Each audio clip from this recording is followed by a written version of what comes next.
Innal hamdalillah nahmaduhu wa nasta'inu wa nastahdihi wa natubu ilaihi wa na'udzu bihi min syururi anfusina wa sayyiati a'malina.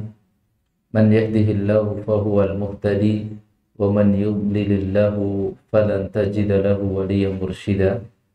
Wa asyhadu an la ilaha illallah wahdahu la syarika lah wa asyhadu anna Muhammadan abduhu wa rasuluh alladzi la nabiyya wa la rasula ba'dah. Allahumma shalli wa sallim ala nabiyyina Muhammadin wa ala alihi wa ashabihi wa man tabi'ahum bi ihsan ila yaumiddin. Amma ba'du. Ahibati fillah, azani Allahu wa iyyakum jami'an. Para jamaah, bapak-bapak dan ibu-ibu, dan mudah-mudahan selalu mendapatkan penjagaan dari Allah Subhanahu wa taala. Alhamdulillah, kita bersyukur kepada Allah di kesempatan yang berbahagia ini. Allah Subhanahu wa taala memberikan kemudahan untuk kita untuk melangkahkan kaki kita menuju majelis ilmu. Mudah-mudahan ini menjadi jalan kemudahan kita untuk menggapai surganya Allah. Karena kita ingat hadis, Pak. Rasulullah SAW bersabda, "Man salaka tariqan yaltamisu fihi ilman sahalallahu lahu bihi tariqan ilal jannah."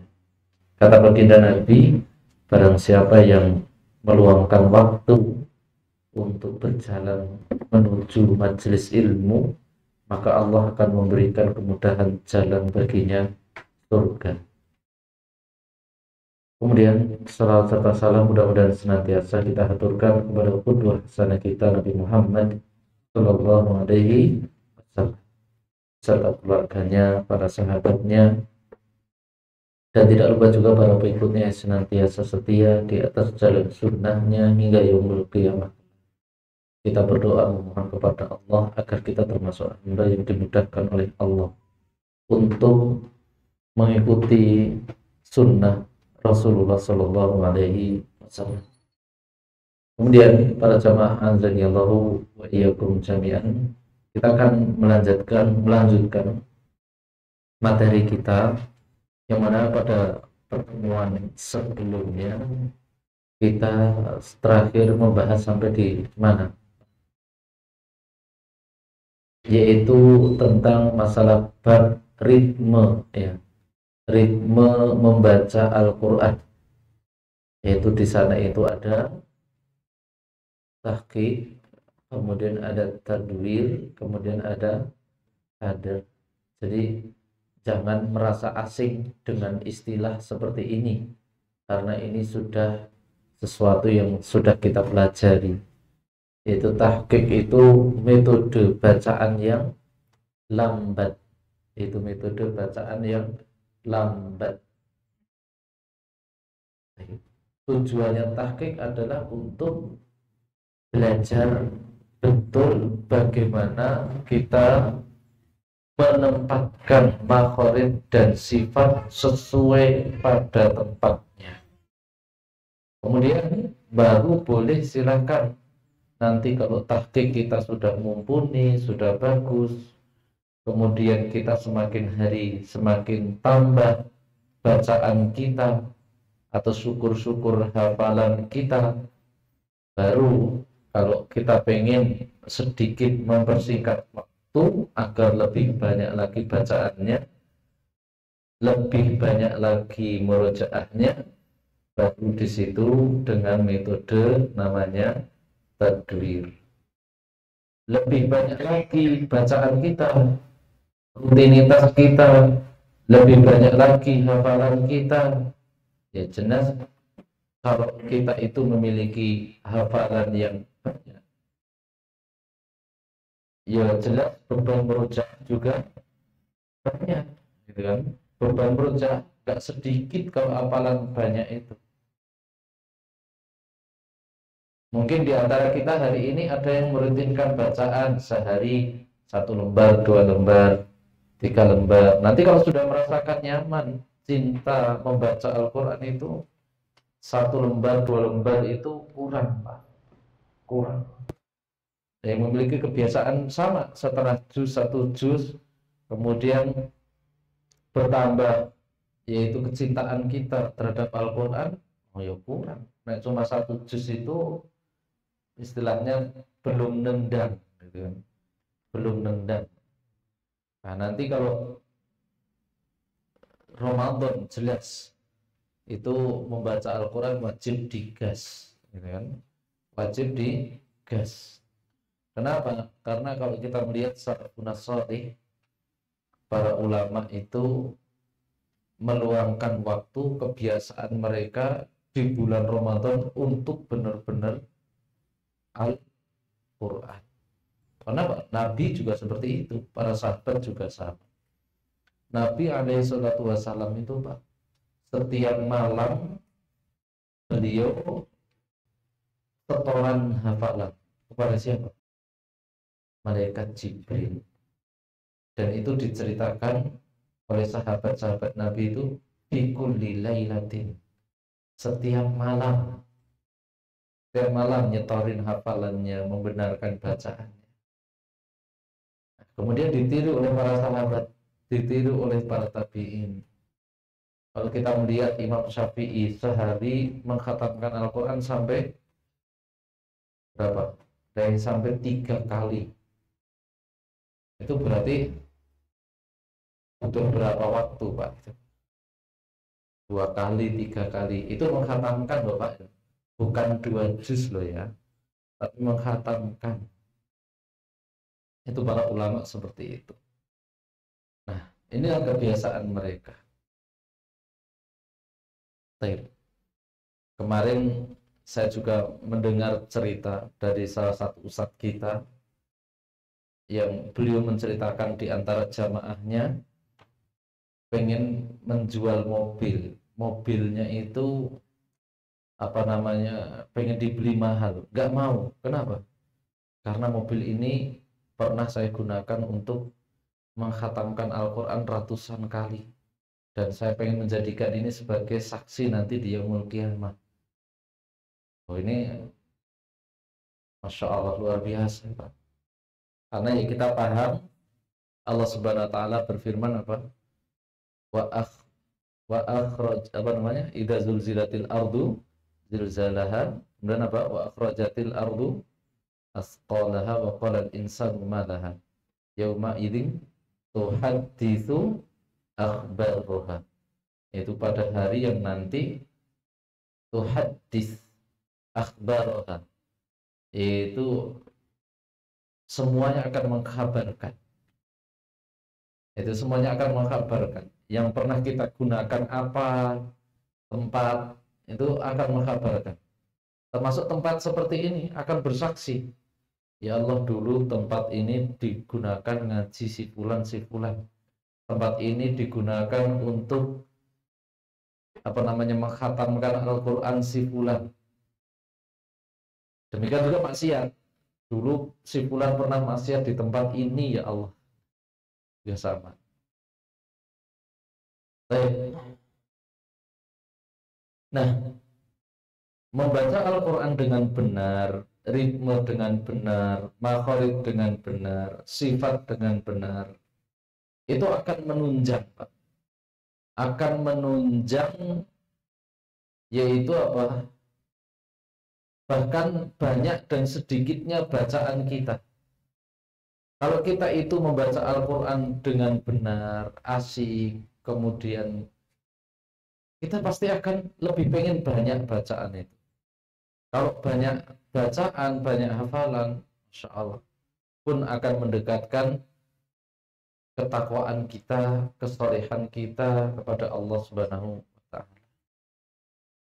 Baik, ini diantara pelajaran yang bisa kita ambil. Jadi ritme itu ada 3. Ini berdasarkan asas dalil di dalam surah apa kemarin? Al-Muzammil ayat yang keempat. Allah berfirman, warattilil Qur'ana tartila. Dan sahabat yang mulia Ali bin Abi Thalib radhiyallahu ta'ala anhu mentafsirkan tartila itu, yaitu apa? Tajwidul huruf wa ma'rifatul wuquf. Makna tartila itu adalah tajwidul huruf, yaitu apa? Membaguskan huruf-huruf hijaiyah plus mendatangkan sifat-sifatnya dan hukum-hukumnya. Ini kan tajwid. Wa ma'rifatul wukuf, dan kita mengetahui tentang masalah bab waqaf. Waqaf itu apa kemarin? Masalah berhentinya bacaan dan memulainya bacaan. Baik. Dan waqaf itu perkara yang sangat penting sekali. Yaitu perkara yang sangat penting sekali. Baik, kita masuk di bab selanjutnya. Apa Pak? Poin selanjutnya apa? Di situ itu. Bab apa namanya? Baik. Nah ini kita baru masuk pelajaran yang benar-benar ini ya harus difokuskan konsentrasinya betul. Yaitu tentang bab apa? Makharijul huruf. Makharijul huruf maknanya adalah apa? Apa makna makharijul huruf itu? Yaitu tempat keluarnya huruf-huruf hijaiyah. Tempatnya di mana? Gitu. Tempatnya di mana? Makharijul huruf. Tempat keluar huruf-huruf hijaiyah. Dan bahasa Al-Quran, bahasa Arab, untuk mengetahui yaitu bahasa kita itu benar atau tidak benarnya, ya kita harus mengetahui tentang bab makharijul huruf. Kalau bahasa Indonesia itu ada makharijnya enggak Pak? Enggak ada pelajaran makharijul huruf, abjad gitu ada enggak? A, B, C gitu kan. A, makharijnya di mana? B, makharijnya di mana? C, kemudian habis A, B, C, D, E, F, G, H, I gitu. Makharijnya di mana? Itu enggak dipelajari ya. Tidak dipelajari. Tapi kalau bahasa Al-Quran dipelajari. Kenapa kok bahasa Al-Quran itu dipelajari? Karena tentunya Al-Quran itu, membaca Al-Quran itu ibadah. Kemudian setiap huruf hijaiyah itu ada nilai apa di situ? Pahala. Ada kalkulasi pahalanya, hitungan pahala. Rasul pernah mengatakan, man qara'a harfan min kitabillahi falahu hasanatun wal hasanatu bi'asyri amsalihah. Kata Rasul, barang siapa yang membaca satu huruf saja bahasa Al-Quran, yaitu ayat-ayat Allah Subhanahu wa taala, satu huruf itu kata Rasul dia mendapatkan dasarnya satu pahala. Kemudian satu tersebut akan dilipat gandakan menjadi 10. Akan menjadi 10. Dari 1 jadi 10. Benar, Rasul memberikan analogi, yaitu permisalan. Beliau mengatakan, la aqulu alif lam mim harfun, walakin aqul alifun harfun wa lamun harfun wa mimun harfun. Kata Rasul, saya enggak mengatakan alif lam mim itu hitungannya satu huruf, enggak. Tapi aku mengatakan alif lam mim itu dihitung tiga huruf. Berarti kalau alif lam mim benar cara membacaannya, makharijnya, sifat-sifatnya, berarti baru alif lam mim saja udah berapa pahala, Pak? 30 pahala. Kalau benar semua loh ya. Kalau benar tata cara, udah 30 pahala. Bagaimana dengan satu lembar, satu juz, 10 juz, setengah juz? Pasti ini akan menjadikan pundi-pundi pahala kita itu menjadi banyak. Maka ya ikhwah, dari sini kita butuh pengetahuan yang benar, yaitu tentang makharijul huruf hijaiyah. Kemudian para jamaah azanillahu wa iyyakum jami'an, Makharijul huruf itu terbagi menjadi dua. Yaitu makharijul huruf itu terbagi menjadi dua. Pertama, makharij am, kedua makharij yang tafsil. Itu mujmal dan tafsil, global dan rinci. Jadi makharij itu terbagi menjadi dua sisi. Pertama, makharij yang global.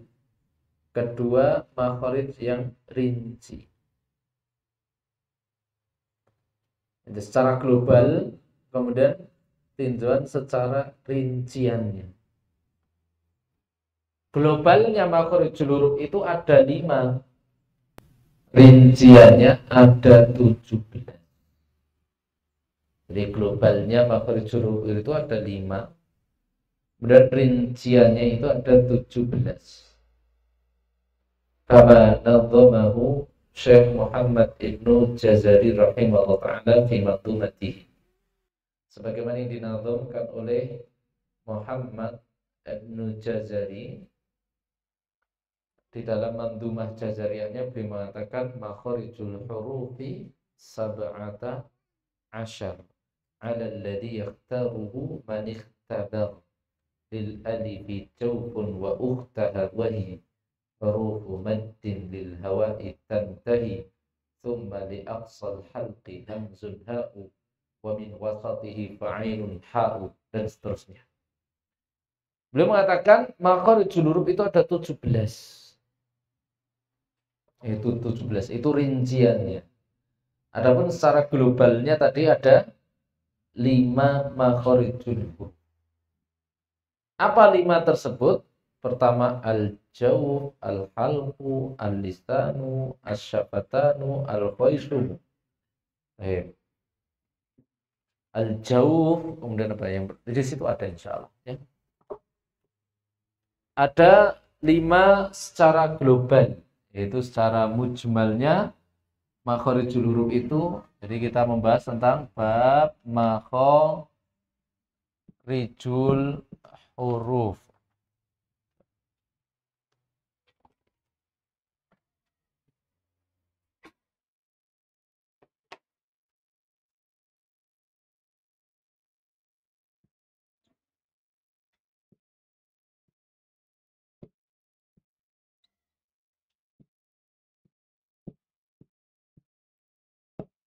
Itu makharijul huruf. Jadi terbagi menjadi berapa tadi? Ada sisi global. Globalnya ada 5. Kemudian ada rinci. Itu apa rinci? Ada 17. 5 itu apa saja? 1, ada al-jawf.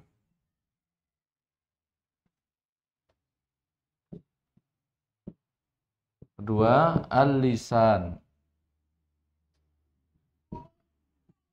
Ketiga, kedua al-halqu dulu ya. Kita urutkan. Kedua al-halqu. Ketiga al-lisanu. Keempat asyafatanu. Kelima al-khaysu.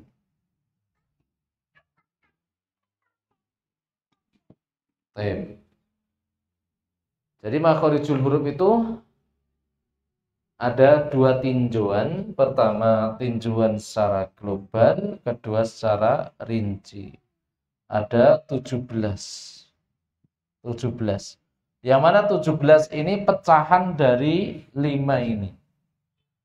Nah, kita hafalkan dulu. Jadi makharijul huruf itu secara globalnya ada berapa tadi? Ada 5. Pertama apa? Al-jawf. Nah, kita harus mengerti dulu apa itu al-jawf. Kedua al-halqu. Ketiga al-lisan.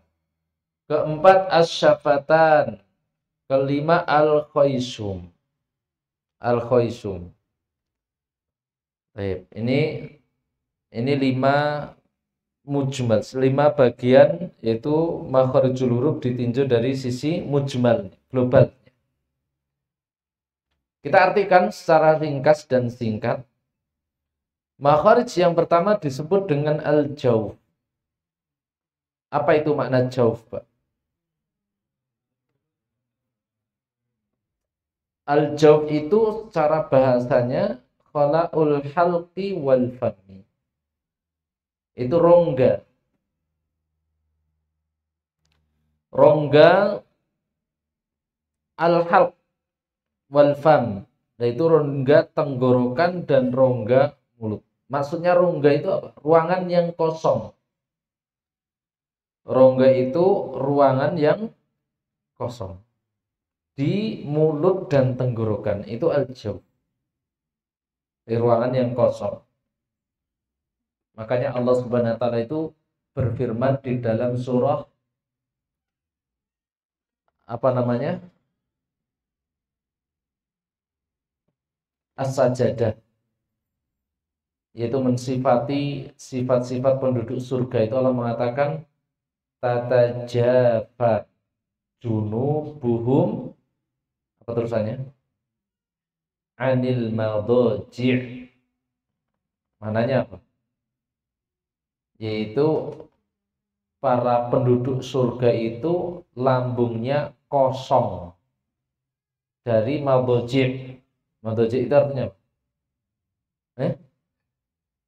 Bukan. Bukan makanan.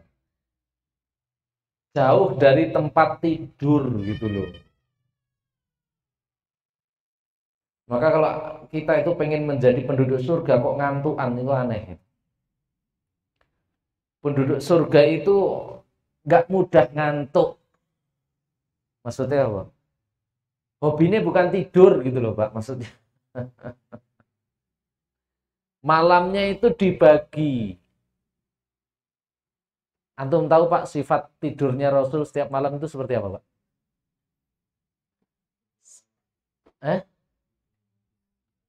Iya, sifatnya apa? Iya betul, tidurnya habis Isya. Tapi sifat tidurnya apa Rasulullah itu? Siapa yang tahu? Ini loh, ini buat penilaian buat kita loh ini. Rasulullah itu sifat tidurnya bagaimana? Beliau memiliki sifat tidur namanya hujur. Apa? Hujur. Hujur ya apa? Hujur itu tidur yang terpotong-potong. Itu sifat tidurnya Nabi. Terpotong-potong, maksudnya tidur, kemudian suatu saat bangun, sholat, kemudian tidur lagi, kemudian beliau mengkhususkan sepertiga malam terakhir untuk sholat. Makanya Allah puji di dalam surah Ad-Dzariyat, kanu qalilan minal laili ma yahja'un. Itu para penduduk surga itu sifat tidurnya sedikit sekali di malam hari, kemudian tidurnya dipotong-potong. Antum praktekkan, Pak, pasti sehat, Pak. Jam 3 pagi bangun, sehat nanti antum. Nah, ini bukan bangun nonton bal-balan ya. Antum bangun nonton bal-balan ya. Allah Subhanahu wa taala menyebutkan tidur itu di dalam Al-Qur'an 5 kondisi. Ada namanya sinah. Makanya di dalam ayat kursi apa? La ta'khudhuhu sinah. Kedua, naum. Naum. Ya naum, tidur. Tapi Allah menyebutnya dengan 5 teks, 5 bahasa. Pertama apa tadi? Sinah. Kedua, naum. Ketiga, rukut. Rukut. Rukut itu artinya apa? Tidur yang panjang. Makanya ahli ashabul kahfi di dalam surat Al-Kahfi ada ayat yang berbunyi wahum rukud wa nuqallibuhum datal yamini wa datal shimal. Nah, Yang keempat, hujuk tadi. Hujuk. Yang kelima apa? PR yang kelima. Saya malah lupa. Tadinya ingat. La ta'khudhu sinatu wala naum. Yang pertama, yang kedua, naum. Ketiga, rukut. Keempat, hujuk. Kelima, nu'as. Nu'as.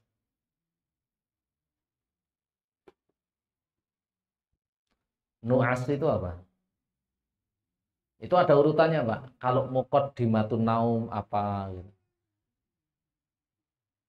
Allah itu tidak ngantuk.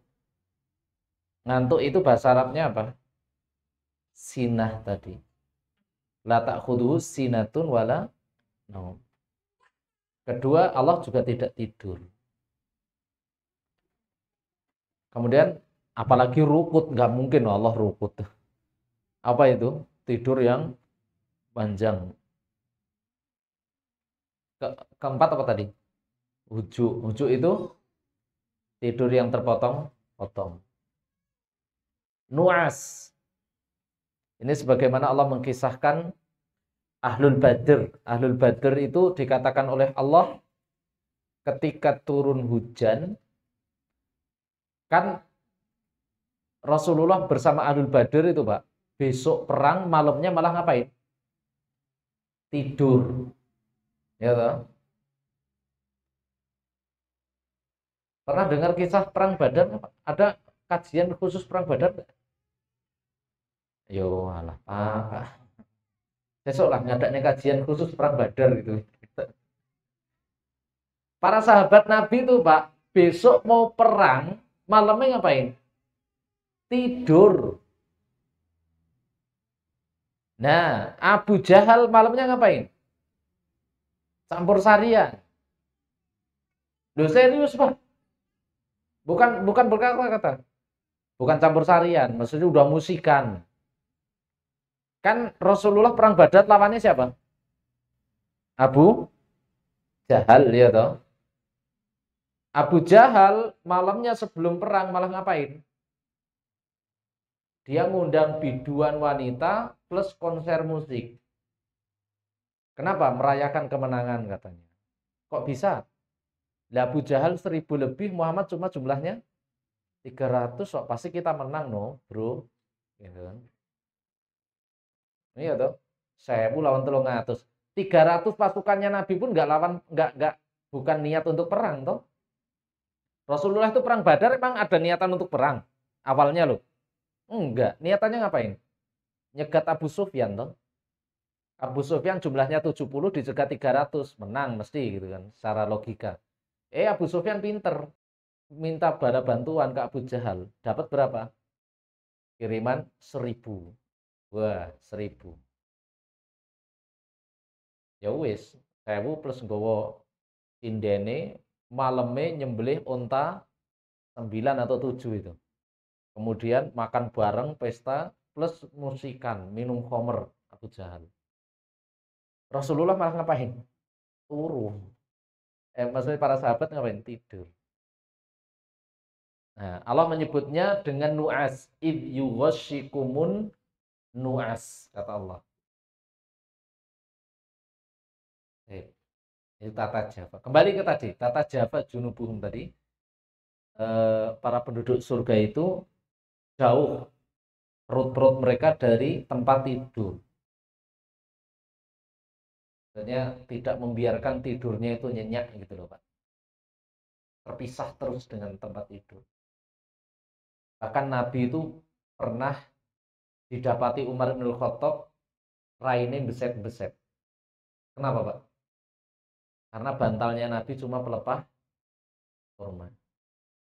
Awake dhewe, Pak, bantal nek rasing luwarang ngono ora. Pegah turu tenan. Rasul sampai dari pelepah kurma. Dan Umar mengatakan gak pantas kamu seorang mulia tidurnya seperti itu. Dan Rasul menjawab, bagiku apa sih dunia itu? Ini pelajaran, Pak. Baik, kita lanjut. tata jawab al-jawf. Jadi jawf tadi ruangan yang kosong ya Pak ya. Ruangan yang kosong. Di mana? Tenggorokan dan mulut. Yang kedua al-halqu. Apa al-halqu itu Pak? Al-halqu itu tenggorokan. Dan al-halqu nanti dibagi menjadi 3 gitu. Makanya kan rincian dari 17 itu apa namanya? Pembagian dari ini semua. Jadi 17. Ketiga al-lisan. Lisan itu apa artinya? Lidah. Jangan diartikan lisan itu mulut ya. Banyak orang yang mengatakan lisan itu mulut. Lisan itu yang dimaksud lidah. Nah, nanti lidah ada beberapa bagian tuh. Nanti ada hafatul lisan, ada torful lisan, ada dhahrul lisan, ada wasatul lisan, ada aqsal lisan. Oh, pembagian lidah nanti ya. Jadi lidah itu ada berapa bagian nanti? Ada aslul lisan, ada wasatul lisan, ada torful lisan, ada dhahrul lisan, ada hafatul lisan. Oh, lidah saja ada macam-macam bagiannya. Al-halqu ada 3. Apa itu? Aqsal halqi, wasatul halqi, adnal halqi. Oh, halqu ada 3 bagian, 6 huruf. Setelah alisan apa, Pak? Asyafatan. Syafatan itu artinya 2 bibir. Syafatan itu artinya 2 bibir. Syafah itu 1 bibir. Syafatan 2 bibir. Kemudian yang terakhir al-khaysum. Apa al-khaysum itu? Rongga hidung, khusus rongga hidung. Kalau rongga mulut dan rongga tenggorokan tadi namanya jauh. Kalau rongga hidung disebut al-khaysum. Baik. Ini secara mujmal pembagian makhorijul huruf. Kemudian dari sisi lain makhorijul huruf dari 5 ini pun terbagi menjadi 2 lagi. Ada yang sifatnya muhaqqaqun, ada yang sifatnya muqaddarun. Di situ enggak ada. Dari 5 ini ada 2 metode sifat makhorijul huruf. Yaitu ada yang muhaqqaqun. Muhaqqaq itu artinya yaitu ada muqaddarun. Ada yang sifatnya muhaqqaqun, ada yang muqaddarun. Muhaqqaqun itu artinya kedua sisi itu huruf itu menempel kedua sisi makhraj, kedua sisi makhraj diketahui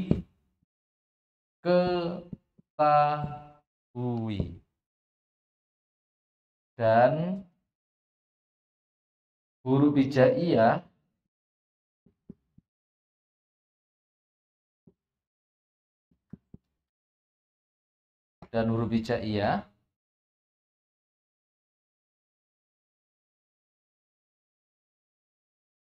terucap menempel pada dua sisi tersebut. Ini disebut dengan muhaqqaqun. Adapun muqaddarun, muqaddar itu artinya huruf tidak menempel pada dua sisi makhraj. Dua sisi makhraj. Baik. Nah, ini sifatnya ada yang muhaqqaqun, ada yang muqaddarun. Baik, nanti saya akan jelaskan singkat tentang masalah muhaqqaqun, ada muqaddarun. Ada yang makharij itu yang sifatnya muhaqqaq. Ada yang sifatnya muqaddar. Ini penting. Ini kita pelajari sampai benar-benar mendalam. Nanti biar kita itu sadar, makhraj itu penting sekali. Muhaqqaq itu artinya apa? Kedua sisi makhraj diketahui dan huruf hijaiyah terucap menempel pada dua sisi tersebut. Itu disebut muhaqqaq. Maknanya apa? Kedua sisi makhraj itu diketahui dengan jelas. Diketahui dengan jelas. Ambil permisalan, huruf ba. Huruf ba itu kedua sisi makhorijnya diketahui dengan jelas. Apa itu? Bibir atas dan bibir bawah.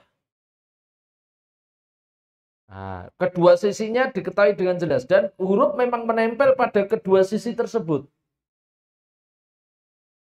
Nah, ini namanya muhaqqaq. Adapun muqaddar adalah huruf tidak menempel pada dua sisi makhraj. Dia tidak menempel pada dua sisi makhraj. Apa itu hurufnya? Itu huruf jauh.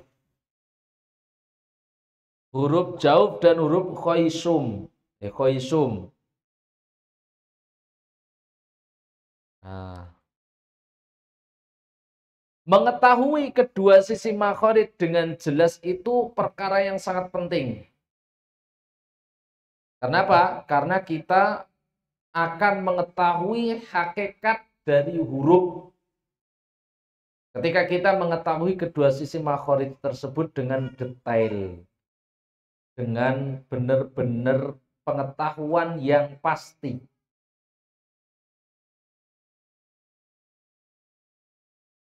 Nanti Pak, saya kasih permisalan contoh seperti ini. Kita ambil permisalan contoh huruf ain.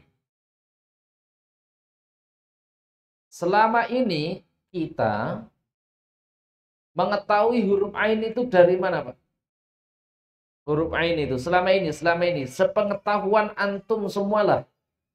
Huruf ain itu dari mana ain itu?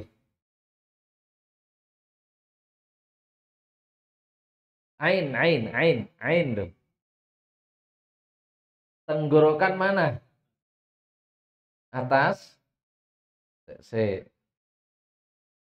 Ini tenggorokan atas ain ya. Ya betul, dari mana ain?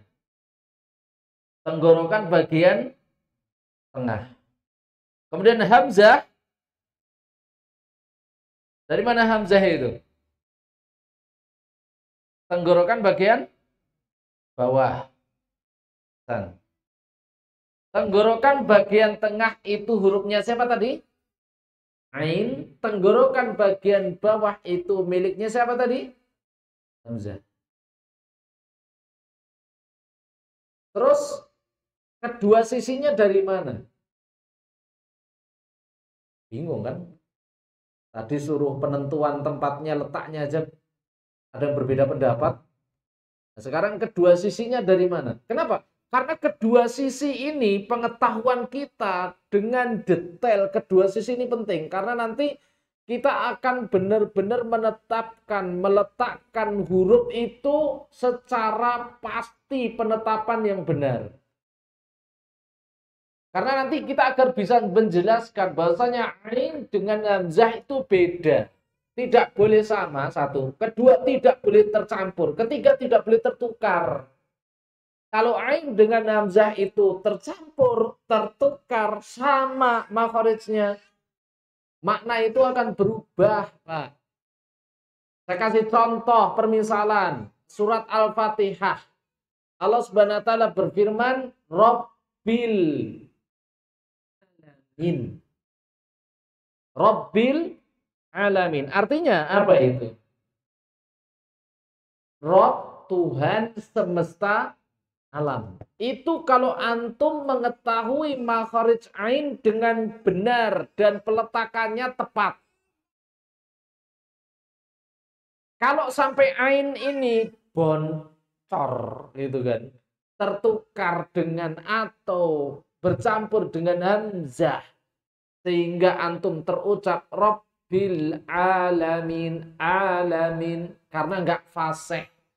Pengucapan ain itu artinya sudah berubah. Alamin artinya semesta alam, alamin pakai hamzah itu jadinya malah orang-orang yang sakit. Jadi kalau alhamdulillahi rabbil alamin, tuh, itu pakai hamzah loh, bukan pakai ain loh. Jadinya apa? Segala puji milik Allah, Tuhannya orang-orang sakit. Loh, nggak percaya. Boleh dicek di kamus. Alam itu artinya apa? Alam. Artinya sakit. Makanya orang Arab kalau mengatakan saya merasakan sakit perut, bahasa Arabnya apa? Sya'artu al-alama fi batni. Aku merasakan sakit di perut. Demikian juga begitu banyaknya ayat yang berbunyi in kuntum ta'lamun. In kuntum ta'lamun. Artinya apa? Jika kalian mengetahui. Kalau antum bacanya in kuntum ta'lamun. Jika kalian sakit. Loh, di Al-Quran ada contoh, buka di dalam surah An-Nisa. In takunu ta'lamuna fa innahum ya'lamuna kama ta'lamun wa tarjuna minallahi ma la yarjun. Baik, kita buktikan bareng-bareng. Lihat surat An-Nisa.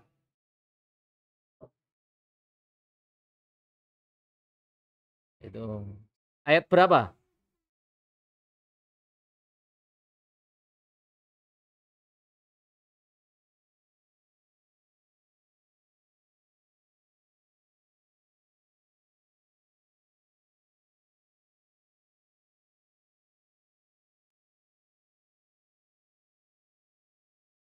Baik. Lihat di dalam surah An-Nisa 104.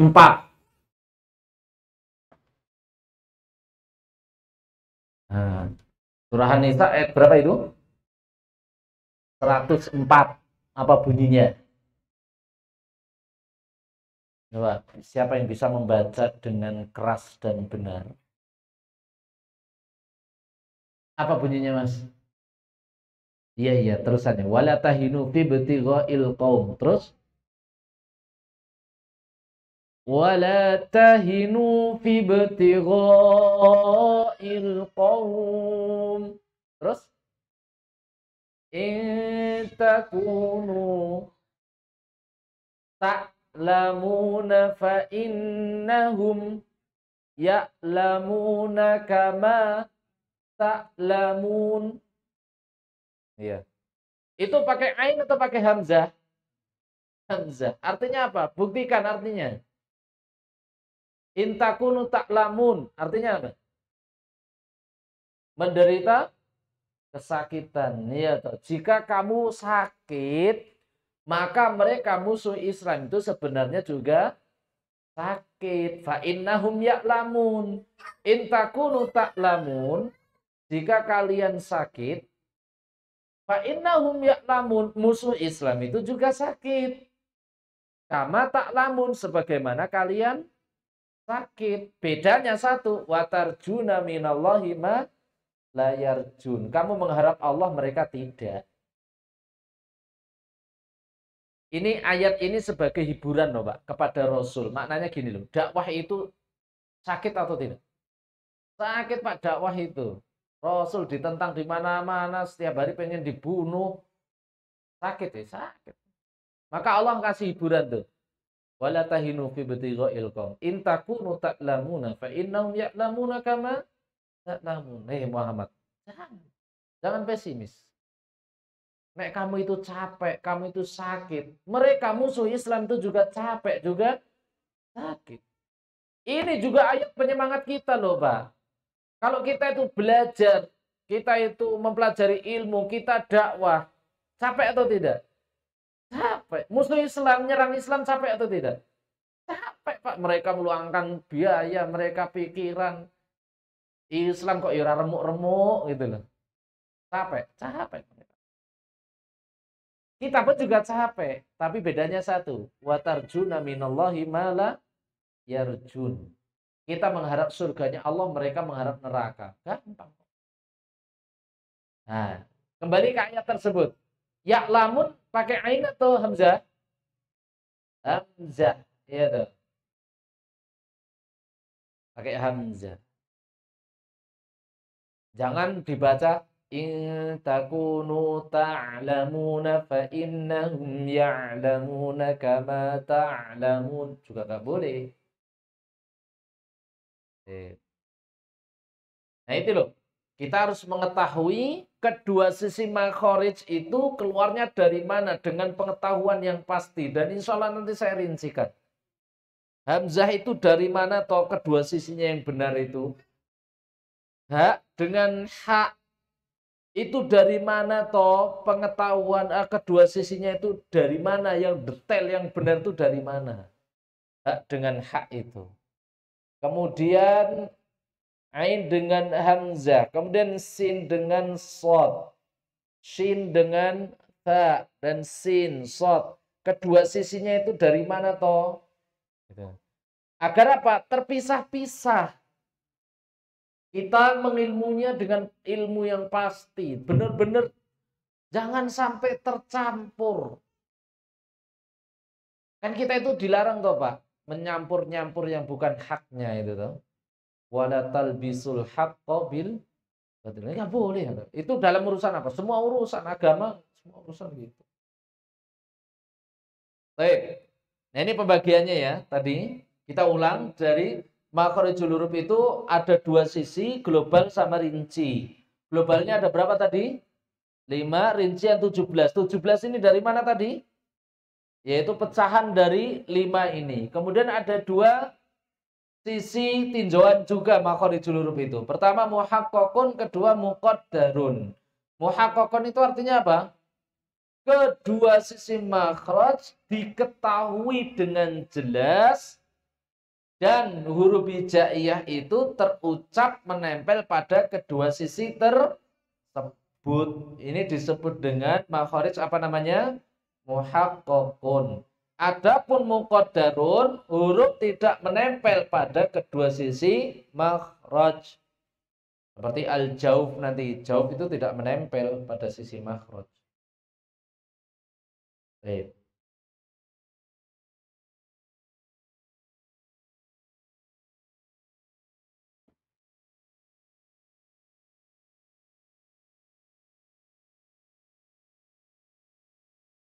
Mafhum, bisa dipahami ini, Pak. Baru pertemuan selanjutnya kita mempelajari satu persatu huruf-huruf hijaiyah dan harus diketahui dengan jelas dari mananya, seperti apa. Biar kita itu ngepas, kemudian kita praktekkan dari hamzah sampai ya. Bagaimana huruf hijaiyah dipraktekkan pas, sesuai. Baik. Ini materi kita hari ini. Materi kita hari ini.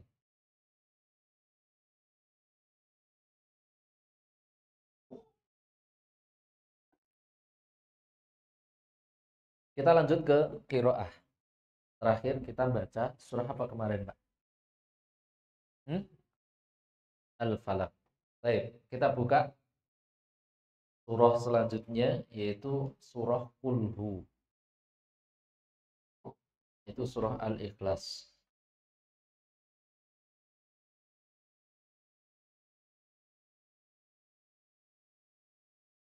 Kita baca surah Al-Ikhlas. Namun sebelumnya kita baca semuanya yaitu dari surah An-Nas. Dari surah An-Nas kemudian Al-Falaq. Baik, kita baca dari surah An-Nas. A'udzu billahi minasy syaithanir rajim. Naqra.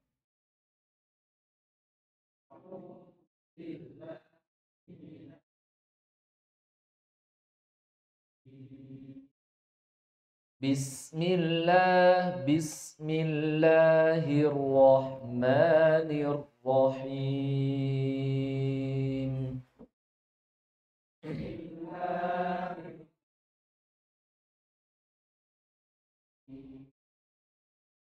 Qul a'udzu birabbin nas.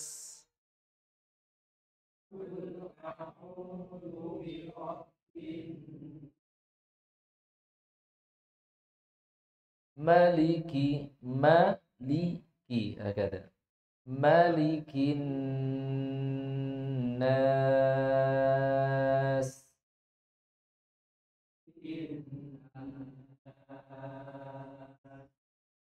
Ilahin nas.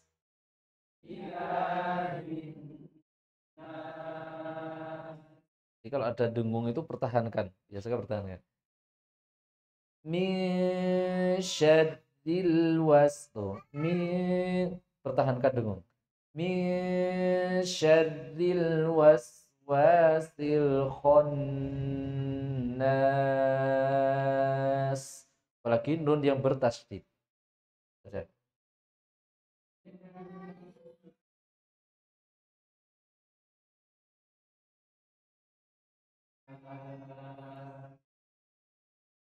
Alladzi jangan sampai alladzi karena banyak huruf dal itu yang hilang. Alladzi waswisu fi sudurin nas.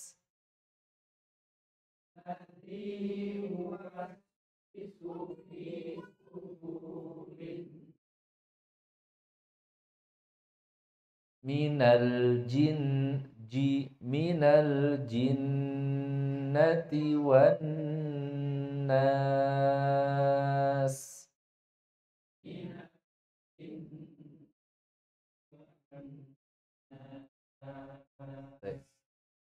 Bismillahirrahmanirrahim.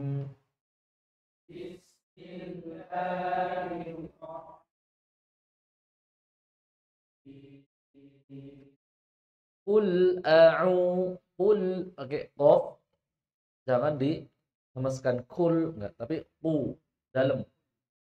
Qul a'udzu birabbil falaq.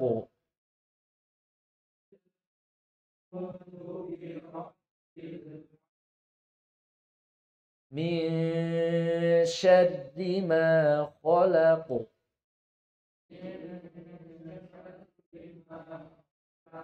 Coba dengungnya ditahqiq lagi. Syaddi hakada. Min syarri ma khalaq.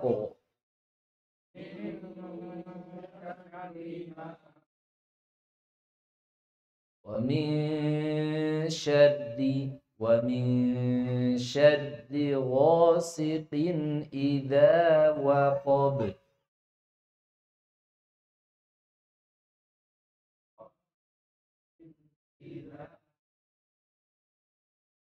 ومن شر النفاثات في العقد.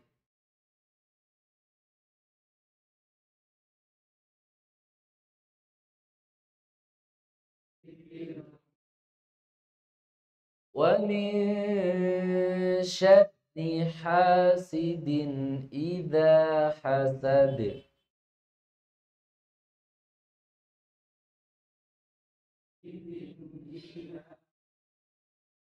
Baik. Kita masuk di surah Al-Ikhlas. Kita jelaskan. Bismillahirrahmanirrahim.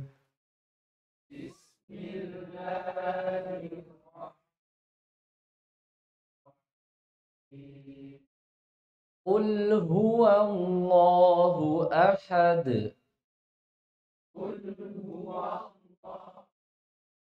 Nah, ini kesalahan kebanyakan para qori, pembaca Al-Quran, terutama surah Al-Ikhlas, sering membaca dengan lafal qul huwa.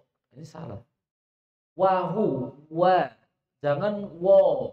Coba wa. Wallahu. Huwallahu. Jadi bukan qul huwallahu. Wa. Ada wa. Wa. La taqul bi wa. Enggak ada. Baik. Qul huwa. Coba. Qul huwallahu ahad. Nah, jadi bukan qul huwa lagi ya. Karena banyak hatta imam-imam juga sering membaca seperti itu. Qul huwallahu wa. Qul huwallah. Jadi wa sejak kapan wawu jadi tafkhim? Huruf tafkhim itu huruf hijaiyah itu ditinjau dari tarkik dan tafkhim terbagi menjadi 3. Ada yang tafkhim asli, ada yang tarkik asli, ada yang bisa tafkhim, bisa tarkik. Huruf yang bisa tafkhim, bisa tarkik itu cuma 3. Wawu, apa namanya? Lam, lafdzul jalalah, kemudian apa namanya? Ro, kemudian alif, alif, lam, ro. Itu yang bisa tafkhim, bisa tarkik. Itu apa? Contoh lafdzul jalalah lam, pada lafdzul jalalah pun ada catatan. Catatannya apa? Ketika didahului dengan fathah atau didahului dengan dhammah. Nah, maka dalam kondisi seperti ini, qul huwa, Allahnya yang tebal, wawunya yang tipis. Jadi bukan qul huwallah enggak, tapi qul huwallahu ahad. Coba.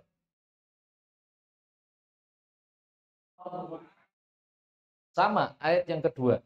Allahus somad. Sering terbaca bagaimana kesalahannya? Allah, Allah. Muadzin juga seperti itu. Allahu Akbar, Allahu Akbar. Allah. Sejak kapan? Oh. A.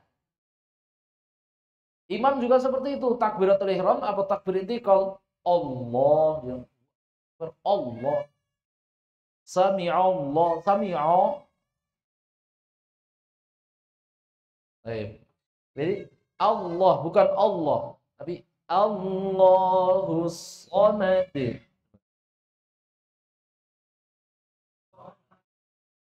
Lam yalid wa lam yulad.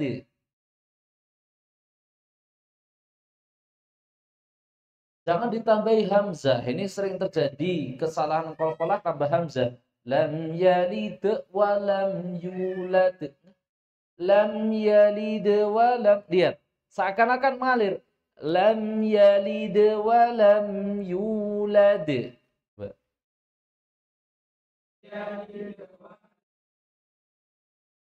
Baik. Jadi bukan lam yalid wa lam yulad. Jadi de. Saya ulangi. Lam yalid wa lam yulad.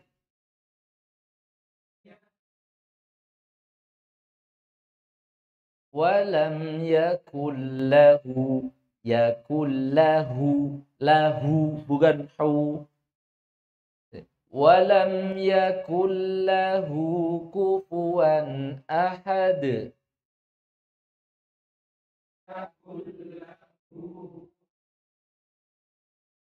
Kufuwan boleh dibaca dengan kufuan, tapi ini riwayat Hafiz an Asim dari riwayat Syu'bah. Jadi boleh dibaca walam yakul lahu kufuwan ahad. Boleh. Tapi ini riwayat Hafiz an Asim, riwayat Syatibiyah, jadi tetap dibaca kufuwan. Walam yakul lahu kufuwan ahad.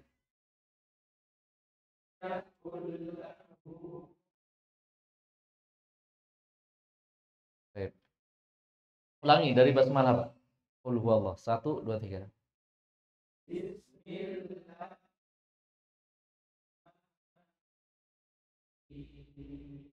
Mhm.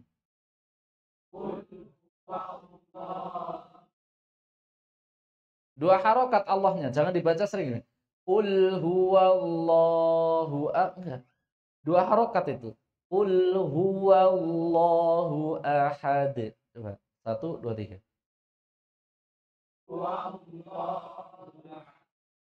Mhm. Mhm.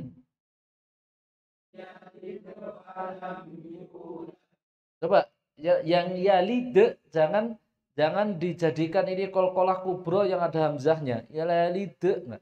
Lam yalide wa lam yulad. Hakata coba ulangi. Satu, dua, tiga.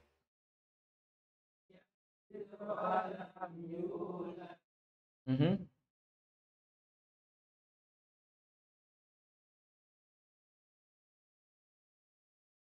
Baik. Ini surah Al-Ikhlas. Itu surah apa? Al-Ikhlas. Sampai di sini apa yang kita pelajari hari ini. Sedikit menambahkan pelajaran tentang surah Al-Ikhlas. Surah Al-Ikhlas itu memiliki keistimewaan apa, Pak? Setara dengan sepertiga Al-Quran. Dan Rasulullah SAW pernah bersabda, barang siapa man qara'a surat Al-Ikhlasi fil yaumi asyra marrat banallahu lahu bihinna baitun fil jannah. Kata Rasulullah, barang siapa yang membaca qul huwallahu ahad dalam satu hari 10 kali, maka dia akan dibangunkan rumah di surga. Ini hadisnya sahih. Hadisnya sahih. Dan asbabun nuzul dari surah Al-Ikhlas itu adalah ketika ada pertanyaan hinaan dari orang-orang Yahudi dan Nasrani yang mana mereka bertanya tentang masalah bab nasab. Nah, hari ini juga rame toh tentang nasab. Orang yang rebutan nasab. Ini orang yang mengunggul-unggulkan nasab itu sunahnya siapa? Ya sunahnya Yahudi, Pak. Sunahnya Yahudi. Orang yang apa tadi? Mengunggulkan, maksudnya mengunggulkan seakan-akan nasab itu menjadi taruhan nasib. Padahal Rasulullah SAW, Pak, ketika masalah berbicara nasab, beliau tegas memberikan ungkapan apa? Waman bata'a bihi amaluh lam yusri' bihi nasabu. Orang yang nggak punya amal, nasabnya nggak bisa menyelamatkan kedudukan dia di sisi Allah. Sekalipun itu keturunan Nabi. Bahkan Rasulullah itu pernah keras ceramah di hadapan para sahabat tentang kisah Usamah bin Zaid melobi pencuri. Melobi pencuri itu apa? Ada perempuan yang kaya raya dari keluarga terpandang, tapi dia mencuri. Tapi dia mencuri. Kemudian karena Usamah bin Zaid itu ketika itu menjadi apa? Menjadi anak angkat Rasul, gitu kan? Kemudian perempuan tadi, keluarga perempuan tadi melobi kepada Usamah bin Zaid agar Rasulullah itu meringankan apa? Hukumannya, jangan dipotong tangan. Ya toh, Pak. Kalau kita kan seperti itu, pengen pengen ngurangi hukuman kan ngelobi ordal gitu kan. Orang dalam. Nah, seperti itu kejadian dulu. Kemudian Rasulullah ceramah, marah. Fa inna ma ahlaka man kana qablakum. Sesungguhnya binasanya umat-umat sebelum kalian. Idza saraqa fihi mudha'if lam yuqam alaihi al-hudud. Apabila yuqamu alaihi al-hudud. Apabila yang mencuri dari kalangan orang miskin, hukuman ditegakkan. Giliran yang mencuri orang kaya, tidak ditegakkan apa? Hukum. Istilahnya apa? Tumpul ke atas, tajam ke. Terjadi nggak hari ini?